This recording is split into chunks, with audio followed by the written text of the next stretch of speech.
दरबार भरवलेला आहे. अष्टावक्र मुनी गेलेले आहेत. त्यांचं ते असं व्हायला दरबारातले हसले लोक. राजाकडे रोखून पाहिलं. त्याने सांगितलं, राजा तुला विद्वान बोलवायचे सांगितले होते, हे जोडे बनवणारे घ्यायला बोलवले इथं.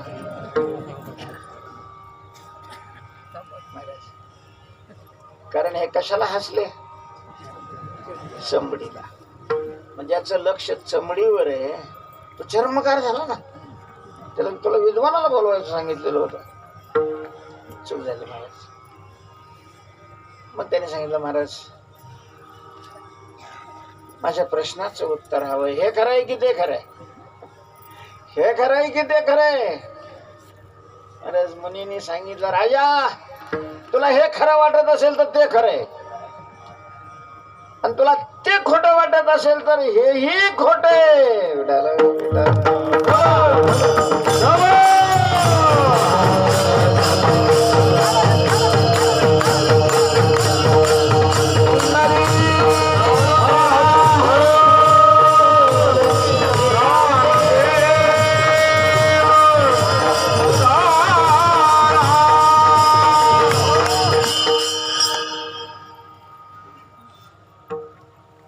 स्वप्नात आणि जागृतीमध्ये काय फरक असतो? स्वप्नातलं काहीच कामाला येत नाही.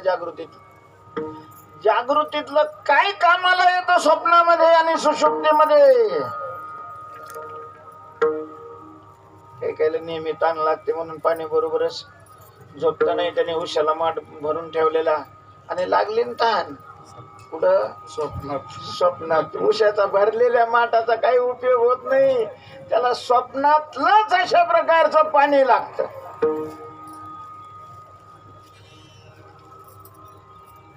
काहीच फरक नाही महाराज. पण विचार केला तर, आता आपण विचार करत नाही म्हणून भाग्यवान आहे, तो भाग वेगळा. असं कसं काय?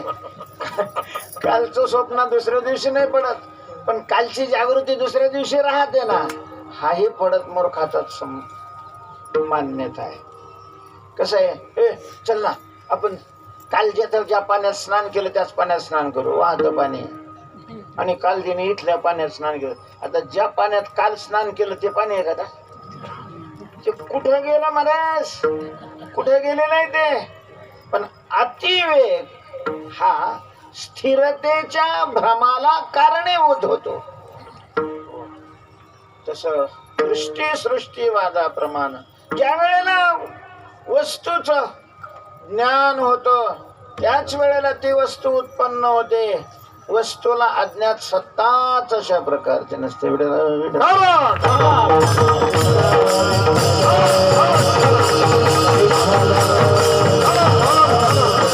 असं असलं तरी बापाला बाप म्हणावं लागतं, भावाला भाऊ म्हणावं लागतं, आईला आई म्हणावं लागतं, पोराला पोरग म्हणावं लागतं, पत्नीला पत्नी म्हणावं लागतं, नवऱ्याला नवरा म्हणावं लागतं. आणि असं म्हणणं याचंच नाव काय आहे? सोंग. यालाच काय म्हणत असतात? सोंग सोंग सोंग. महाराज बऱ्याच वेळेला असंही घडतं की पूर्वजन्मातला शत्रू त्याचं शत्रुत्व साधण्याकरता या जन्मात पुत्र होऊन येतो. कल्याण मासिक मध्ये एक या बाबतीतली कथा लिहून आलेली होती. एका खेड्यातले दोन मित्र काहीतरी व्यवसाय करून संपत्ती मिळवायची म्हणून शहरामध्ये गेले. मुंबई सारख्या ठिकाणी दोघात मिळून धंदा टाकला. त्यांचं प्रारब्ध चांगलं असल्यामुळं धंद्यामध्ये कमाई फार मिळाली. पण मग त्या ठिकाणी जागा राहायला नाही. जागेची अतिशय अडचण आहे. कमाई चांगल्या. त्याला म्हटलं की ही कमाई घेऊन जर आपण आता गावाकडे गेलो तर याच्यात किती काही जमीन घेता येईल आणि किती त्याच्यामध्ये, त्याला अलीकडचा शब्द आहे डेव्हलप सुधारणा, विकास अशा प्रकारचा करता येईल. म्हणून त्यांचं दुसऱ्या दिवशीच ठरलं. तिकीट काढलं. दुसऱ्या दिवशीच घरी जायचं. आदल्या दिवशी दोघं हॉटेलात गेले. एकाच्या मनात काळं आलं. त्यांनी त्या हॉटेलात स्वयंपाक करणाऱ्याला बाजूला गेलं, काही पैसे वगैरे दिले आणि त्या अन्नामध्ये विष टाकायचं. दोघं गेलेले, दोघांची ताट वाढले. एक म्हणला अरे मला थोडी पोटात कळ आलेली आहे, मी बाहेरून जाऊन येतो, जेवण करतो परत. तो जेवला महाराज, त्याला काहीच माहिती नाही. विष पोटात गेल्यामुळं रात्री तो मेलेला आहे. आता एकटाच घरी आला. त्यांच्या घरच्याला थोडेफार पैसे वगैरे दिले, म्हणजे चांगला होता. आम्ही दोघंही निघणार होतो, तिकीटही काढलेलं होतं. काय झालं काय कळालं नाही आणि तो गेला. त्यांना वाटलं बा गेला. मग त्याने मोठी जमीन घेतली, वाडा बांधला, लग्न केलं. आता हे बाकीच्याला कोणाला माहिती नव्हतं, तरी ज्याला मारलं त्याला माहित होत याने आपले पैसे हडपण्याकरता आपल्याला विष दिलेलं आहे, त्याचा बदला घ्यायचा. महाराज त्याला मुलगा झाला काही दिवसांनी, एकुलता एक पोरगा, घरी गडगंज अशा प्रकारचे श्रीमंत, 8 वर्षाचा झालेला आहे. आणि एकदम त्याला ताप आला म्हणून दवाखान्यात नेलं. गावातल्या दवाखान्यात काही फरक नाही पडला. शहरामध्ये नेलेलं आहे, शहरात नाही फरक पडला. मुंबई सारख्या ठिकाणी नेलं, तिथेही उपयोग नाही झाला. मग विमानाने थेट परदेशामध्ये नेलं, तिथेही काही दिवस. आणि मग काय महाराज दवाखाने, अरे राम राम राम राम, जेवढे मोठे दवाखाने महाराज. काय स्वातंत्र्य खरं तर प्रामाणिकपणे, पण बहुतेक ठिकाणी लुटच करतात.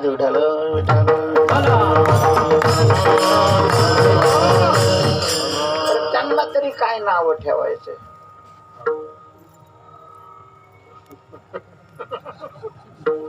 कारण त्याने डॉक्टर होण्याकरताच करोडो रुपये अशा प्रकारचे खर्चिलेले असतात, त्यांना ते तर काढायचे असतात. ज्याने महाराज होण्याकरता रुपया बी खर्चिलेला नसतो. लोक आहे ती मधुकरी देतात. शिकवणारे मुलासारखा अशा प्रकारचा सांभाळ करून शिकवतात. आणि महाराज झाले. आम्ही काय करतो, लोकाला कमी लुटतोय काय, त्याच्यामुळं त्यांना नाव ठेवायचं काय अधिकार आहे आम्हाला. विठ्ठल विठ्ठल.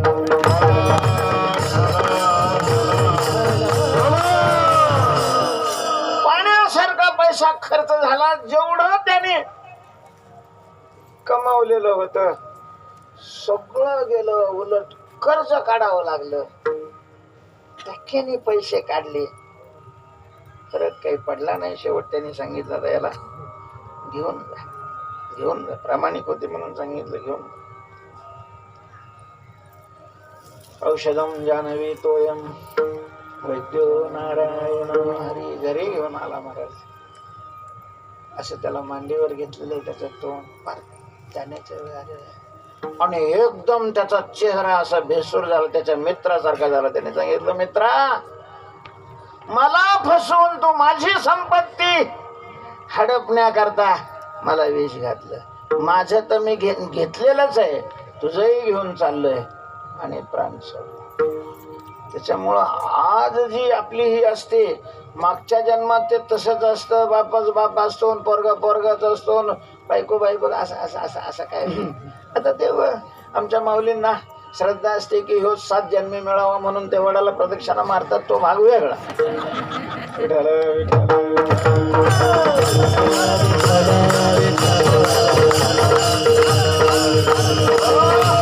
कशा करता हा सगळा पसारा सांगितला.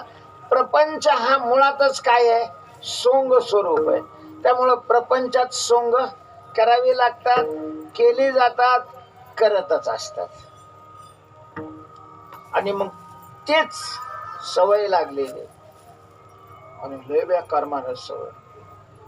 आदत से मजबूर अशी एक हिंदीतली म्हण. सवय लागली, सवयच लागू नये कोणाला. सवय लागलेली सोडणं फार जड अशा प्रकार कठीण झालं. ती सोंग करायची सवय. मग परमार्थात आली माणसं, माळा घातल्या, गंध लावला, साधना करायला लागले, तरीही सोंग करायची सवय काय जात नाही. आणि मग तशा प्रकारची सोंग परमार्थ साधनेत सुद्धा केली जातात. आणि मग तुकोबाराय म्हणतात, इकडं सोंगाचा नाही उपयोग होत काही, नाही उपयोग. देवाजवळ ऐसे नाही.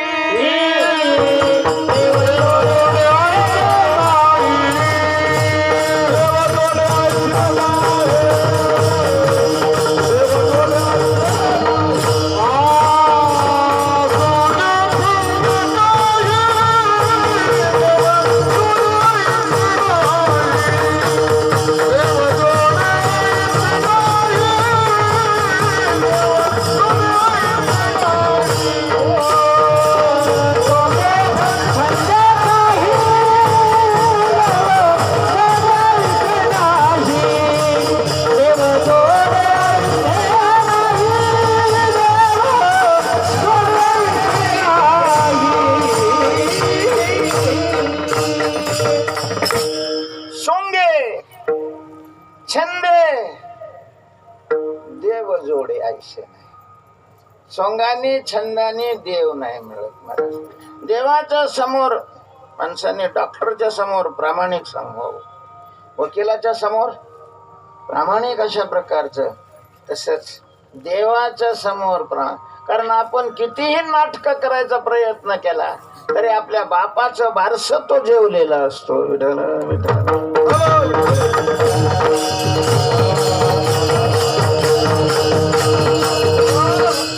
सोंग करायची वासना निर्माण व्हायच्या अगोदर तो तिथं बसलेला आहे. त्याला लगेच कळतं, त्याला तेव्हाच अशा प्रकारचं कळतं. अंतर्जामी जाणता साचा मन में का ऊपर बाजा, मन में का ऊपर बाजा, मन में का ऊपर बाजा.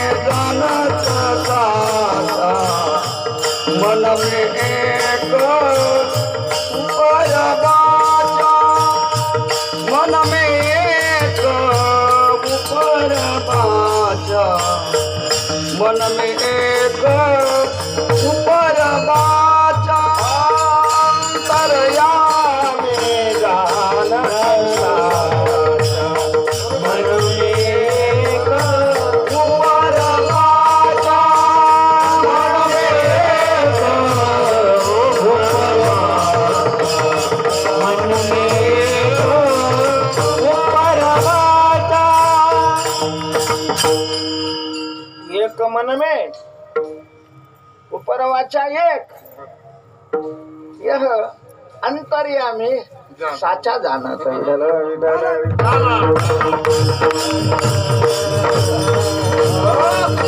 तो अंतर्यामी, अंतर्यामी शब्दाचा अर्थ आत बसून नियमन करणारा. अंतर्यमयते ते अंतर्यामी. परमात्मा सगळं सगळं अशा प्रकारचं जाणत असल्यामुळं तुकोबाराय म्हणतात की ज्याला जीवन सफल करायचंय, ज्याला भगवत साक्षात्कार करून घ्यायचंय, ज्याला भक्ती करायची, त्याने आत एक आणि वर एक अशा प्रकारचा व्यवहार करू नये. दहावीला सारीचे बाहेर नसावे, जसं दाखवलेलं आहे तसंच असावं, नाही तर जसं दाखवलंय तसं वेगळं आणि आत वेगळं असं नाही. बोले कैसा चाले त्याची अंदाजी समर्थांचं अशा प्रकारचं वाक्य. तो जसा बोलतो तसा चालतो किंवा जसा चालतो तसं बोलावं, तसं अशा प्रकारचं तसंच बोलावं. जसं बोललेलं आहे त्याप्रमाणे चालण्याचा प्रामाणिकपणे प्रयत्न करावा, सोंग नाही करावा. दहावीला सारीचे मागे नसावे पारिखे अशी जर साधना केली तर मागे पुढे रोल, मागे पुढे रोल.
साधना केली तुकोबाराय सांगतात मागे पुढे ऋण मागचे ऋण पुढचं ऋण महाराज ऋणाला हीन शब्द ऋण हीन जो विशेषण आहे ते ऋणा करताय काल बदललेला आहे काल बदललं की मान्यता बदलत राहतात आता अलीकडे त्याला भाग्यवान म्हटलं जातं की ज्याला कर्ज काढून बुडवता येतं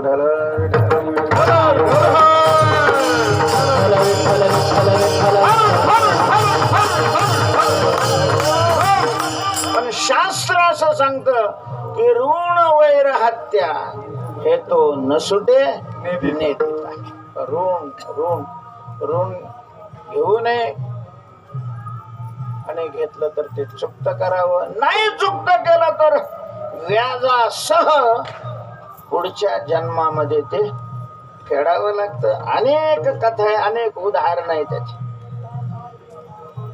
आणि त्याच्यामध्ये काही मागची ऋण असतात काही पुढची ऋण असतात संचित हे मागचं ऋण आहे क्रियमान हे पुढचं अशा प्रकारचं ऋण आहे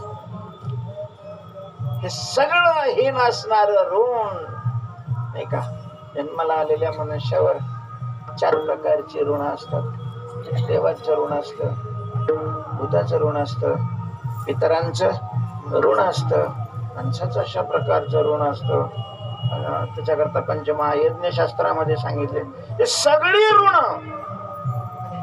सगळ्या ऋणातून आपण मुक्त होतो तुकोबारायांचं चरित्र महिपती बाबांनी लिहिलेलं आहे त्या चरित्रामध्ये गाथ्यात नाही एवढा विशेष विचार आलेला चरित्रामध्ये ज्या वेळेला जिजामाऊलीला उपदेश करण्याकरता म्हणून तुकोबारायांनी तुळशीच्या कट्ट्यावर बसवलं त्यावेळेला तुकोबाराय म्हणतात जिजे माझ्यावर कर्ज आहे लोकांचं त्याच्यातलं बरंच कर्ज मी काय केलेलं आहे फेडलेलं आहे पण अजून काही राहिलेलं आहे मला वाटतं तू मला मदत कर आणि राहिलेल्या कर्जातून काय कर मुक्त अशा प्रकारचं करते. तर बरी मोठी यादी दिलेली. हे सगळे ऋण तुकोबाराय म्हणतात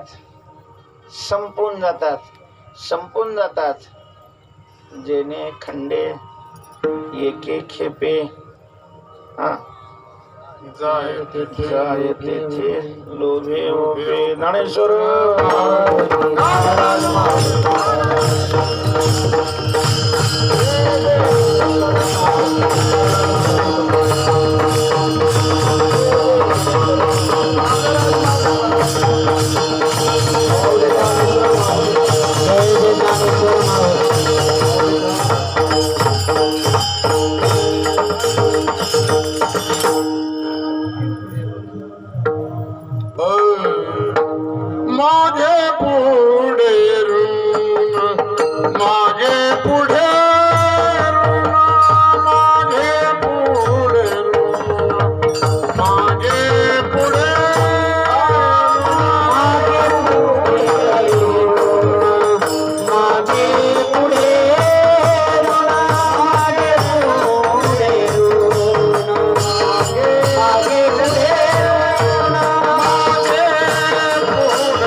Yeah.